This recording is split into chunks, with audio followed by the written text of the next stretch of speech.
How does pre-IPO selling work? Well, the first thing you got to think about is who sells things normally. It's somebody that owns something, right? That wants to sell it to somebody else. So let's use that as a foundation for this conversation. So now I'm going to talk to you as if you're an employee of a private company, right? Because those are commonly people that are considered sellers in the pre-IPO market. You as an employee of a private company, you might either own stock options or restricted stock units. A stock option is something that the company issues to you, which basically gives you the right to, in the future, own shares of the company. Your stock option has some strike price, which says if you want to own that share, you've got to give the company $1 or $2 or something like that. In doing so, the company will basically convert that stock option to an actual share of stock. So now you formally own some piece of the company, which is awesome. A restricted stock unit is a little bit simpler. A restricted stock unit typically says, I'm already giving you a piece of the company, but it only becomes valid upon the satisfaction of a couple things, a couple criteria, right? It might be that the company has to go public eventually. It might be that you have to stay here for a certain amount of time.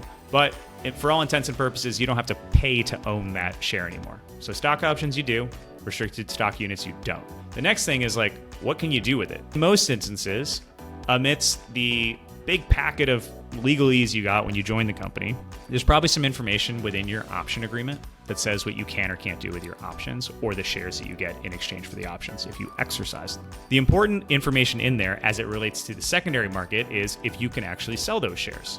So there's typically language about things like restrictions on transfer, permitted transferees, a right of first refusal. There's a number of different pieces of information. And in most instances, you're able to sell them to the secondary market so long as you adhere to the rules that are in those documents. So once you've kind of taken a look at what you own and what you can or can't do with them, the next thing would be to find a place to hopefully sell them. In its simplest form, maybe you already found somebody that wants to buy your shares.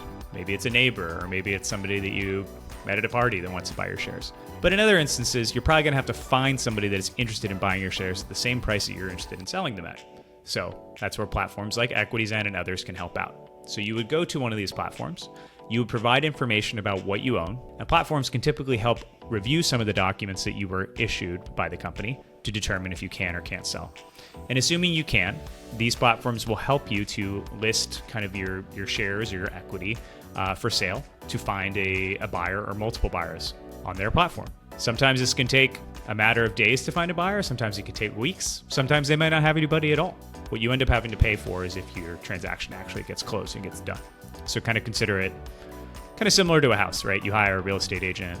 They try to help you find a buyer of your house. If they don't find anybody, they don't charge you anything. It's pretty similar mostly in the secondary markets. Now, you're going to have to go through a lot of other aspects of a transaction to make it happen, right? One is pricing, right? Valuation. What are you willing to sell your shares at? And oftentimes you'll see that transactions happen usually kind of related to the last valuation for that company.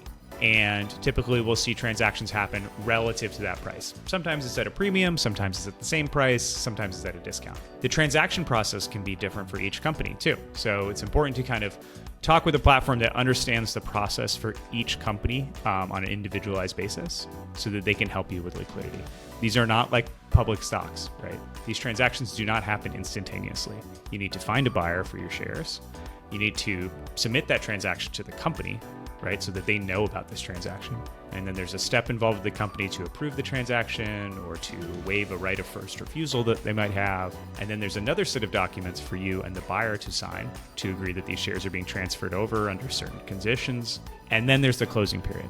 So rather than these transactions happening, in milliseconds, these transactions are happening in weeks. A good platform should be able to help you along every step of the way. They should have experience in doing this with not just the company you work for or hold shares in, but many, if not hundreds of other companies.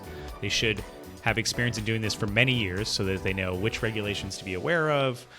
They use reputable banks and other service providers, and they should understand how to have this dialogue with the company on this transaction and finding buyers. So it may sound very overwhelming, but the reality is that this is a pretty commonplace thing that happens in the pre-IPO markets across kind of venture-backed private companies. So you're not alone. A lot of people are interested in it, and a lot of people have very successfully sold their shares. It's just a little more complicated than what you might have if you want to sell a share of NVIDIA in your brokerage account.